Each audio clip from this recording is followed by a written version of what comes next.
No livro de Gênesis, capítulo 1, a Bíblia vem falar no versículo 1 o seguinte: no princípio criou Deus os céus e a terra.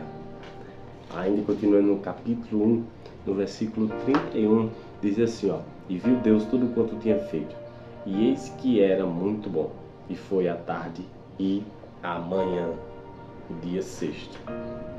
Aqui no versículo 4 do capítulo 2,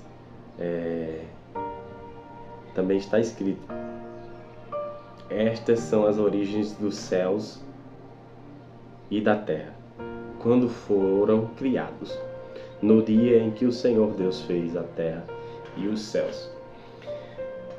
Na Bíblia está escrito a manifestação de Deus sobre os homens, como o homem foi formado, como a terra foi formada, como tudo foi criado. As coisas, nada é criado por acaso, nada é criado sem ter o Criador. Não pode algo existir sem ter o Criador. O ser humano existe porque foi Deus que fez. Se algo material existe, ou um computador, ou um guarda-roupa, ou uma mesa, é porque ele não foi criado do nada. Foi alguém que criou aquilo. Então isso é bem óbvio. Isso é bem óbvio. Uma pessoa que quer defender os seus próprios interesses, ela automaticamente, se não for do interesse dela, esse tipo de tese, né, esse tipo de justificativa para a criação, se não for do interesse dela, ela vai defender contra. Porque ela não é uma pessoa que defende a lógica, ela é uma pessoa que defende os seus interesses, independente de quem seja a pessoa. Mas uma pessoa que quer defender a verdade, quer defender o que é lógico, o que é certo, o que realmente tem lógica, né? Ainda que seja contra os seus próprios interesses, ela vai confirmar e dizer que isso realmente faz sentido. Não precisa bons argumentos, não precisa palavras eloquentes, sábias, palavras difíceis, de difícil entendimento, nossa, palavras incríveis, não. Palavras simples, mas que realmente é o significado de todas as coisas, da criação. Então, assim como o ser humano, quando cria um guarda-roupa, quando cria uma mesa, quando cria um computador, ou quando cria algo, ele cria para o seu interesse, ele cria para o seu prazer, ele cria para beneficiar ele, para beneficiar os outros. Assim também é Deus. Então, se o homem cria algo e não, aquilo que ele criou não está se comportando ou não está fazendo perfeitamente como ele queria que fosse para fazer, aquilo ali muitas das vezes é descartado. Quando não tem nenhum tipo de proveito, é descartado, é jogado fora, é jogado no lixo. Assim também é com Deus. Deus fez o homem para que o homem amasse ele acima de todas as coisas e o próximo como a nós mesmos. Amando Deus acima de todas as coisas. Como assim amando Deus acima de todas as coisas? Quando a gente adorando somente a Ele, reconhecendo que toda gratidão, que todo o nosso amor, toda a nossa vida, a nossa maior prioridade é Deus. Isso é amar ao Senhor. Amar é isso, é a gente reconhecer que Ele está acima de todas as nossas necessidades, que Deus prevaleça e que o resto fique em segundo plano.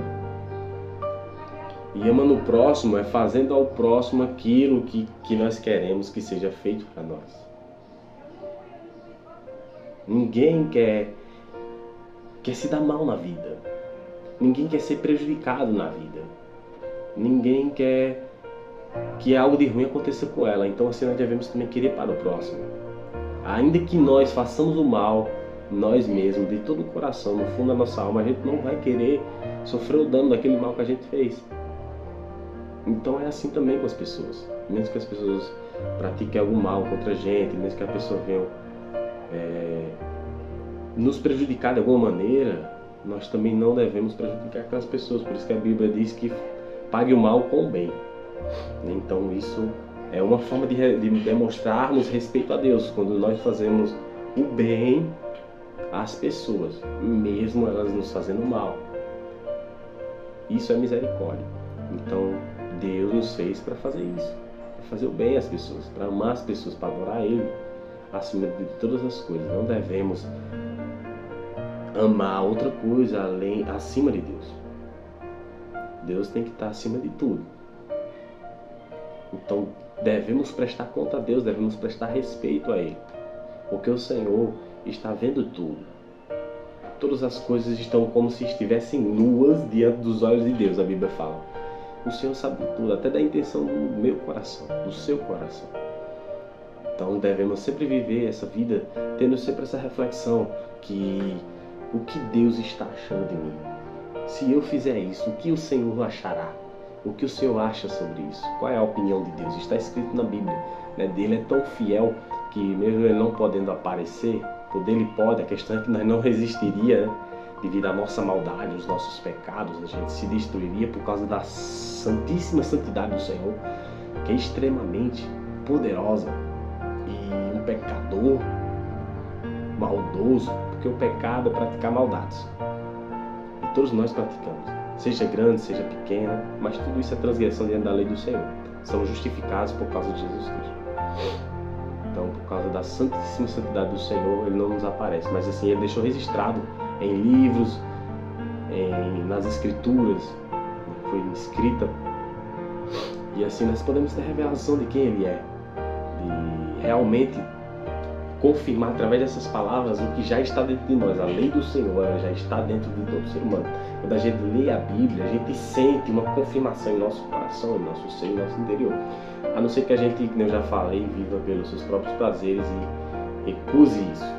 Mas uma pessoa que realmente ela reconhece a lógica é essa, que quando lemos a Bíblia dentro do nosso ser, dentro do nosso espírito, há uma confirmação de que é verdade. Então, devemos ter essa humildade, porque o Senhor está sobre a terra. Ele nos fez para fazer a vontade dEle. Caso a gente seja inutilizável diante da vontade do Senhor, Ele vai nos descartar. Isso é injusto? Não, isso é justo. Porque se o Senhor fez para nós fazer a vontade dEle, isso é justo que a gente faça a vontade do Senhor. Então, se arrepender de nossos pecados, entregar a vida a Jesus, reconhecer Ele como nosso Salvador e assim ter a justificação de nossos pecados, a qual nós seremos justificados pelo Senhor Jesus Cristo.